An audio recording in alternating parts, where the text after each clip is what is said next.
Vice Minister, good to see you again.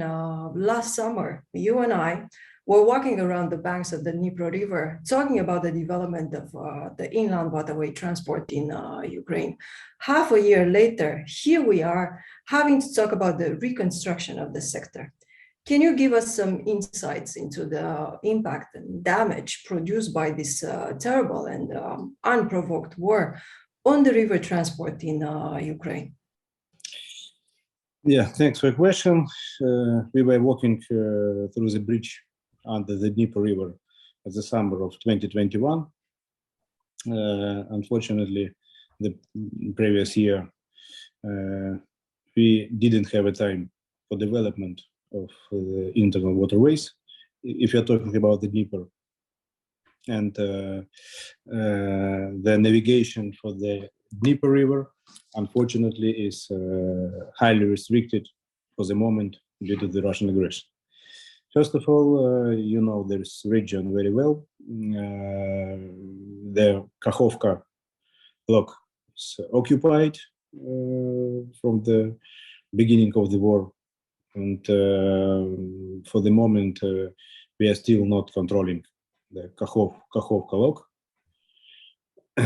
We know that the lock is damaged and used for the military targets from the Russian side. And as soon as we have no access, for us it's impossible to understand the volume of renewal works needed. So for us now it's not clear. We just know that it's highly damaged. The same close to same situation in the Kherson region. Thanks to our military forces, we have the occupied Kherson port, but again at the left side of the Dnieper is still occupied, and due to the heavy battles and fighting across the river, damaged bridge, Antonov bridge, we understand that the navigation through the Dnieper alongside Kherson is restricted because there are a lot of mines, weapons at the river, etc. Due to this reason, we have no connection from the Dnieper to the Black Sea, and we don't know when we can. Of course, we can start some works after the occupation of the left coast of the river, but the volume of this renewal work, the time which we will spend for it, for the moment, it's not clear for us because we need full access in order to analyze the situation with a specialist, understand the volume of demining, of the lock repair, etc., etc. So with the Dnieper situation is very, very difficult. With the Danube situation is absolutely another. After the beginning of the war and blockage of all our seaports, only the Danube River and Danube 3 ports became the logistic way to the Black Sea and to the Europe, and we put maximum attention for development of this region, and we did a lot of things, and we increased many times the volume of the Danube ports and Danube cargo shipments, and we are still doing it. And if we are talking about the previous year, the Danube handled more than 16 million tons of the cargos, and this year we expect not less, because we are continue a lot of measures: technical reconstruction, technological reconstruction and modernization, administration, and some deregulation, etc., etc., etc. So Danube is very important for the moment logistic routes if we are talking about export of and import of the critical goods to from Ukraine. You were talking about the reconstruction plans ahead, how can the international donor community assist you to rebuild and ultimately innovate the river transport sector and meet its most urgent needs? Do you mean Dnieper or Danube? Could be both. If you're talking about the Dnieper River, of course, we will need assistance, but again, the volume will be clear for us after we will have access. But As it's for the absolutely Danube. clear that we will need assistance in the demining process, because it will be serious work in order to be sure that the Dnieper is safety for navigation, as well as the lock renewal. Regarding the Danube, for the moment, as the state, as the Ukrainian enterprises invested a lot of money to the developers of the Danube. So all the investments are investments from Ukrainian side. From our partners from the European Union, we need and expect more administration support. First of all, it's important for us, critically important, to increase throughput capacity of Romanian channel Sulina, because in order to achieve the Black Sea from the Danube, or to come to the Danube from the Black Sea, for the vessels with a draft more than 5 meters, it is necessary to use Sulina channel. Unfortunately, there are deficit of the pilots and throughput the capacity of the channel due to the pilot deficit again. We feel the deficit of the vessels, and there is a serious traffic jam and congestion of the vessel at the Black Sea, waiting for the passage through Sulina channel. We are in contact with our colleagues from Romania since summer, and we received a lot of information about them when they will increase the number of the vessels which they will move to Ukrainian ports. But unfortunately, if we will talk about the figures, in July, for example, when together with Kubrakov we visited Galatz and had a meeting with top officials from Romania, we had 4 vessels daily from the Black Sea to Danube. And we put the attention that it's critically negative number, because in order to work close to 100% of capacity of the ports, we need 8 entries daily from the Danube, from the Black Sea to Danube. And our Romanian colleagues said that within few months they will increase number of pilots and they will implement some additional organizational measures, and we will receive 8 vessels per day from Black Sea to the Danube.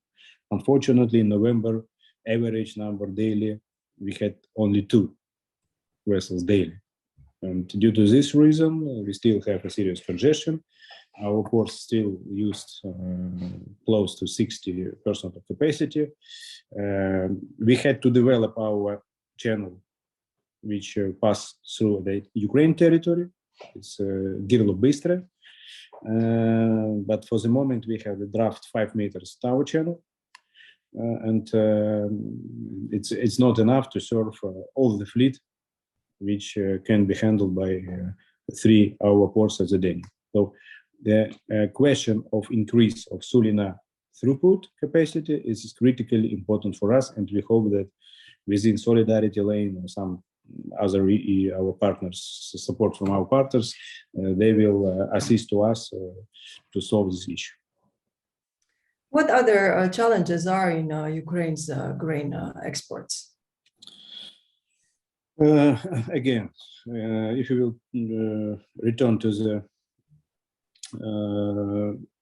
normal peaceful period, close to 90% of the Ukrainian grain were exported through the seaways, through the seaports. After the 24th of February, all our ports except Danube were blocked, and our exporters, they faced with a critical problem, how to export existing volumes and how to plan the further harvest and further production of the grain. And this connection, it was clear for us that we have two alternative ways. One, this is to export the grain through the western border by the trucks and by the railway. And second one, this is Danube River. And our railway, our trucks infrastructure, and Danube, as I said, we implemented a serious number, big numbers of steps and measures how to develop these alternative ways of export. But it was clear for us, again, that these alternative ways will not cover the absence of the shipment from the ports of traditional ports, deep sea ports, like Odessa region, Mykolaiv region, and Azov as well.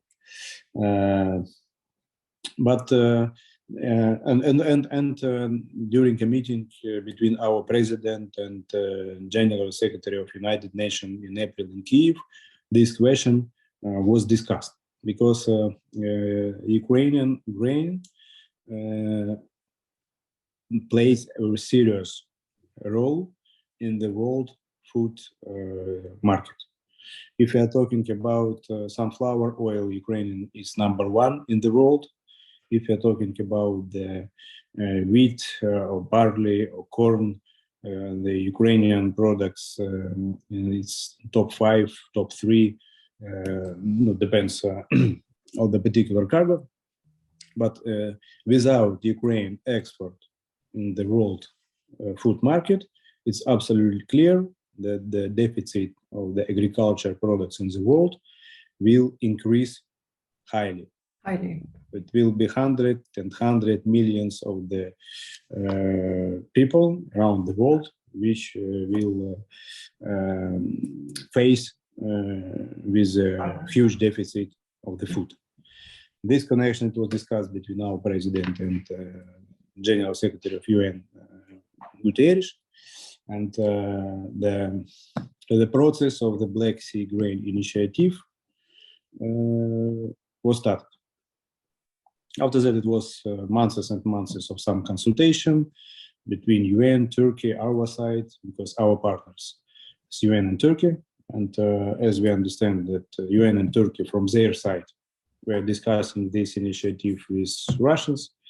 And as you know, in July, 23rd of July, the Black Sea Grain Initiative were signed in Istanbul. And for today, around 17 million tons of the grain were exported through Black Sea Grain Initiative. And as soon as the initiative started to work, the prices for the grain in the world decreased. And this such tendency just proved the role of the Ukrainian products around the world. So for today, we have Black Sea Grain Initiative, we have Danube, and we have Western border after trucks and railway carriage. Thank you, Vice Minister, for making the time in your extremely busy agenda to join us today and talk to us. I wish you to continue to have a lot of strength, and we keep the hope alive that one day, soon enough, we will be working with you again, side by side in a free and peaceful Ukraine. Thank you so much. We are absolutely sure that very soon we will continue to our normal work, that we will renew our infrastructure, we will make it more efficient. By the way, despite the war and the critical measures which we did in previous year, we moved highly ahead with our documentation and with the decision of the government and implementation of the law about internal waterways. During the last year, we proved 54 acts of legal acts, started from the parliament Cabinet of Ministry, Ministry of Infrastructure, 32 acts. It's were approved according to the law about internal waterways. So this is implementation of the law. 22, I think, something around 22, according to the strategy of the seaports development. So despite of the war, the previous year, this is a record for the new legal acts proven by the government. What is very important that we finally approve the fund of the internal waterways. Our parliament adopted the law, the president signed the law, and since 1st of January, our internal waterways is already has a special fund, and after the war will be finished, we will have the constant source of financing of all our measures in order to develop a river. So I hope that very soon, together with you, and thanks for your assistance and for your experience, we will do all our work. These are great news given the context. Thank you again, Vice Minister. Hope to see you, as I said, very soon.